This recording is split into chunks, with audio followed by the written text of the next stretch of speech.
This beautiful woman is Isabella, but she is more familiarly called Izzy. She is a professional hairdresser in a small, but well-known salon in New York City. Izzy is a very nice person. Wherever she goes, she always gives donuts to the children and neighbors.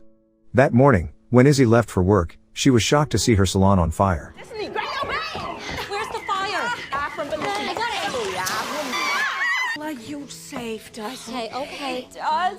After the fire was extinguished, the assistant of the salon's landlord, Doug, asks for payment for the damage. So, she gives the money she had saved for traveling the world.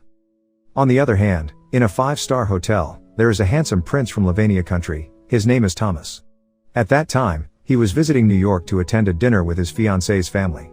As he looked in the mirror, Thomas found his suit and hairstyle strange. But everyone always praised him without wanting to tell the truth. Thomas always said he wanted a haircut. Hearing the request, Walter, the prince's personal servant, immediately looked for the best hairdresser in New York City. Using Google Assistant, Walter got the cell phone number of the nearest salon. When he called the salon, it turned out that the phone was connected to Izzy's salon. Because Izzy had just been in trouble, she answered the call curtly. But when Walter said he was going to pay $500 for a piece, Izzy immediately agreed and hurried off to the hotel. When she got there, Walter took Izzy to meet Prince Thomas. Seeing Izzy's beauty, Thomas was very fascinated. At first, all was well.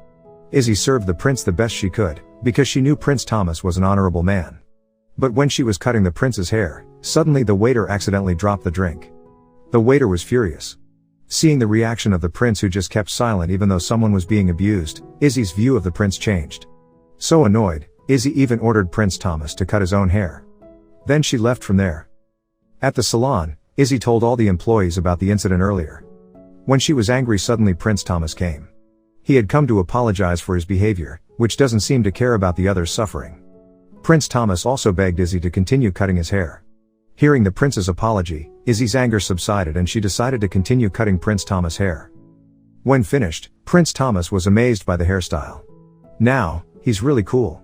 Before returning to the hotel, Prince Thomas asked Izzy to accompany him for a short walk around New York. Along the way, the two of them chatted and joked about the funny things of the day. At that moment they became close. What happens if we run? Go! Oh my god. I insist we give you a ride back to your salon. I want to look at the stars. Amazing. Look, it's right. It was a pleasure meeting you, Izzy.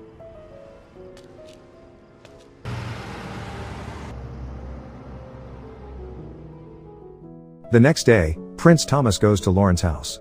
Lauren is his fiancée. Prince Thomas and Lauren don't actually love each other. They were both engaged because their parents were betrothed. That day, Lauren's mother was talking about the wedding makeup artist. She is confused where can she find a good makeup artist for her daughter's wedding. Walter then suggested that they can use the services of Izzy's salon. Because yesterday Thomas himself had proved the results of Izzy's work. Hearing the recommendation, Lauren's mother agreed. That afternoon, Walter met Izzy in person to convey an offer from Lauren's mother. When told that the fee was $50,000, without thinking Izzy accepted it happily. A few days after everything was ready, Izzy and her two best friends, who were also the best employees at her salon, went to Lavania.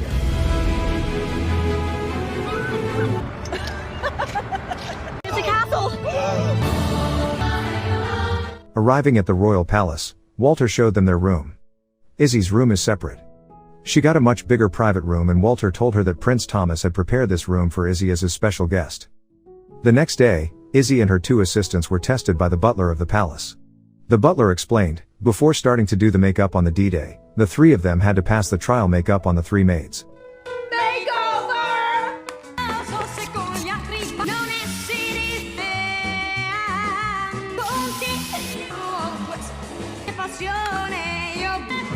Finished. However, only Izzy had good results and passed the test. While her two friends did not pass. They are required to attend training until they are deemed worthy of dressing up for the royal wedding. Because she was tired of waiting, Izzy chose to go around enjoying the beauty of Lavania.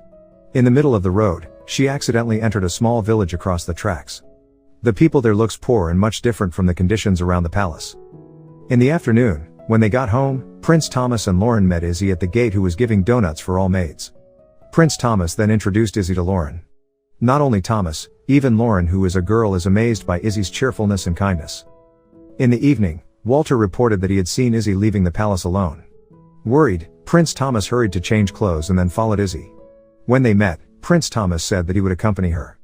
Izzy was also honored because the prince wanted to accompany her for a walk.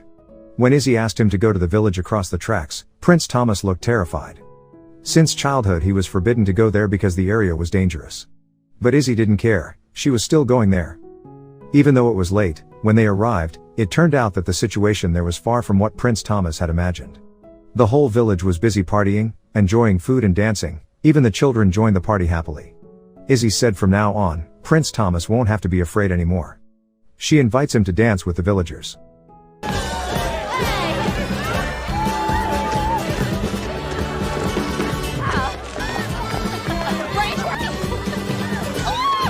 Finished dancing, Izzy was invited by a girl to see the conditions in her school. When she entered, she was surprised by the condition of the classroom where the children studied. All the students sit on the floor without a single table or chair. Izzy is concerned. Why in a country as beautiful as this there are still people who live in poverty? Izzy and Thomas looking at the beautiful night sky. There, Izzy told Thomas that her first love was her own father. In the past, when she was a kid, her father once came home on a white horse and took her around the city like a prince picking up a princess. Until now, that moment has been the most romantic moment in her life. Hearing the story, Thomas smiled. The next day at breakfast, Thomas asked the king about the reason he was never told about the remote village across the railroad tracks. But instead, his father ordered Thomas not to interfere in government affairs and just focus on preparing for the wedding. Although disappointed, but he couldn't fight back and he was forced to obey the orders of the family. In the afternoon, Izzy goes to see the palace gatekeeper for help. She plans to distribute flyers to the villagers around the palace, so that those who can afford to donate their belongings to help the children in the village across the tracks. Later, the collected items will be accommodated first in the gate guard post. After that, Izzy started distributing her flyers. What are you doing? Help a child with fortune and stuff, okay? Hey, help a child with fortune. Thank you. Thank you. Not only that, Izzy also asked for the help of her 2 assistants and the palace kitchen staff to make delicious food. And music.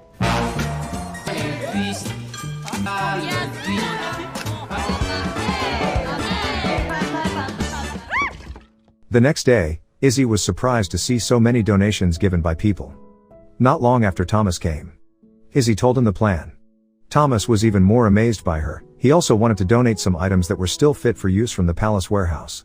On the other hand, while trying on a wedding dress, Lauren's mother accidentally catches Izzy and Thomas. Suspecting that they have a special relationship, Lauren's mother begins to follow them. After loading everything into the car, Izzy and Thomas set off for the village across the tracks.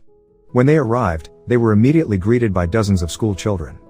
Izzy started distributing the items. Seeing the happy faces of the children, Thomas was happy. A lifetime to be a crowned prince, this is the first time he felt the warmth, when he saw his people happy. But in the midst of joy, from a distance, Lauren's mother, who did not accept her future son-in-law being taken away, secretly took a photo of the 2 of them. The next morning, the king looks shocked when he reads the news in the newspaper. In the news, it is written that Izzy is an evil seductress who wants to destroy Prince Thomas' marriage. Suddenly, Lauren's parents came furious, then they ordered Izzy to be fired right away. In the afternoon, after reading the news, Thomas panicked and hurriedly looked for Izzy throughout the palace. But he couldn't find her anywhere. When went out, he is surprised why Izzy put her things in the car. No matter how hard Thomas pleaded, Izzy still had to go because she didn't want this slander to ruin Thomas's marriage. With a heavy heart, Izzy was forced to let go of the prince's hand.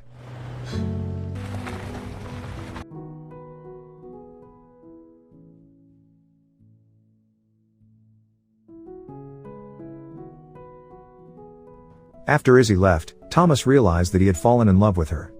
He then went to his parents and begged them to cancel his marriage to Lauren. But apparently the marriage was irrevocable.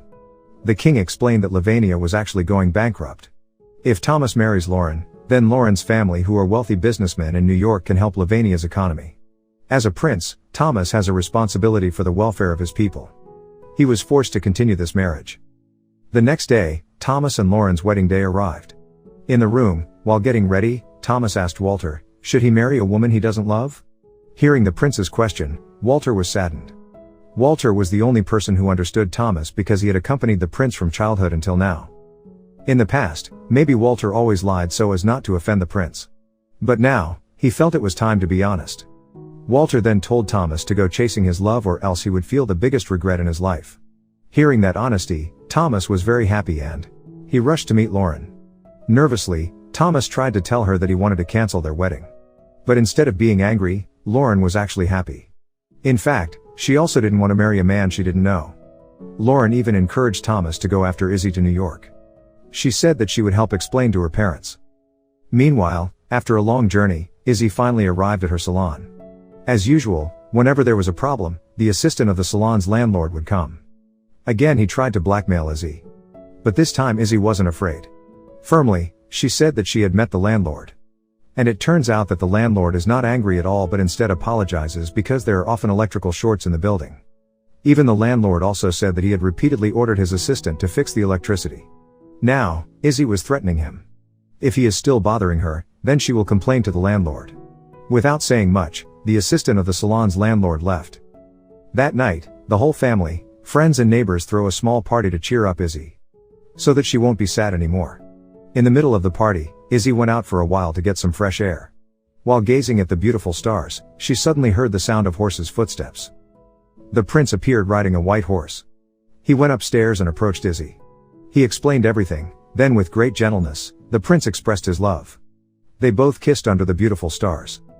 That time, Walter and Izzy's best friends came. They cheered for Prince Thomas. Then Prince Thomas asked Izzy went around the city on a white horse just like the romantic things that a father once did to his little daughter.